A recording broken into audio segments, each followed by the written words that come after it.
Yeah, these are my only intentions. Shout out to your mom and dad for making you.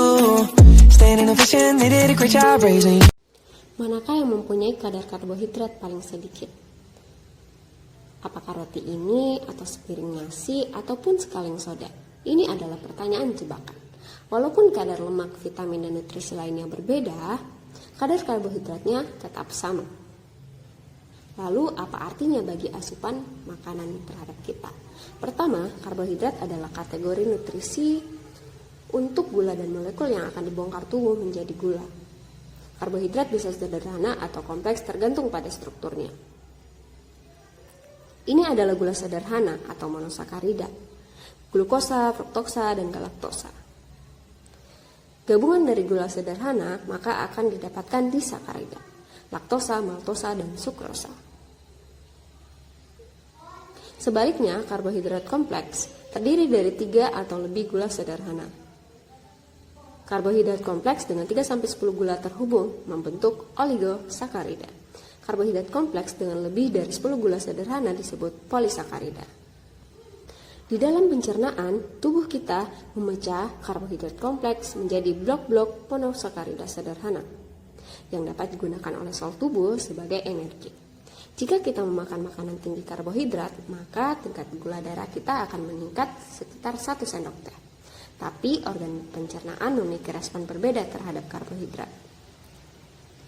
Contohnya pati dan serat, keduanya polisakarida yang diproduksi dari tanaman.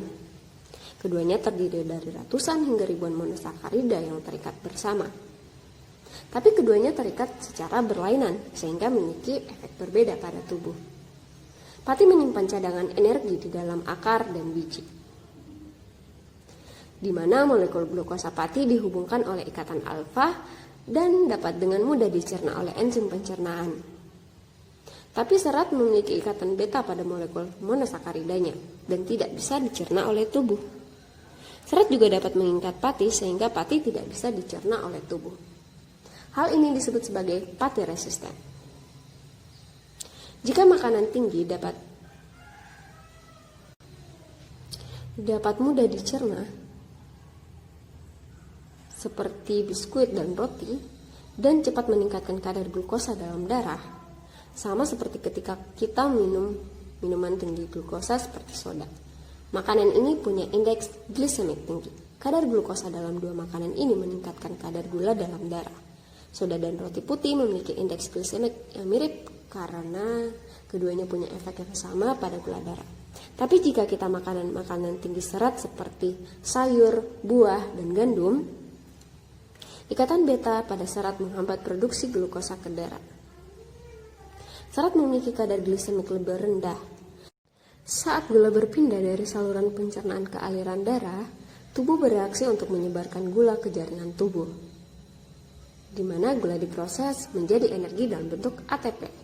Insulin, hormon yang disintesis di pankreas, adalah zat utama dalam mengelola kadar gula. Saat makan, kadar gula darah meningkat, insulin disekresikan ke pembuluh darah. Insulin menyebabkan sel otot dan lemak menyimpan glukosa, serta memaksa proses konversi gula ke energi. Tingkat penurunan kadar gula dalam 1 unit insulin membantu kita memahami yang disebut sensitivitas insulin. Makin tinggi kemampuan 1 unit insulin menurunkan kadar gula darah, makin sensitif tubuh terhadap insulin. Jika sensitivitas insulin mensekresikan insulin, tapi sel, terutama sel otot, makin tidak responsif terhadap insulin.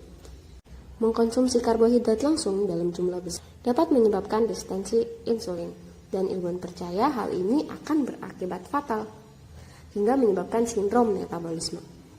Sindrom ini terdiri dari komplikasi gejala termasuk tingginya kadar gula, melebarnya lingkaran pinggang, dan tekanan darah tinggi.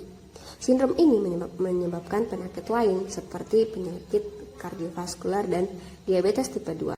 Sayangnya, kemungkinan mengidap sindrom ini meningkat tajam di seluruh dunia. Di Amerika saja, 32% populasi mengidap sindrom metabolisme. Jadi, ayo kembali ke pengaturan makan yang baik. Gula tetap gula.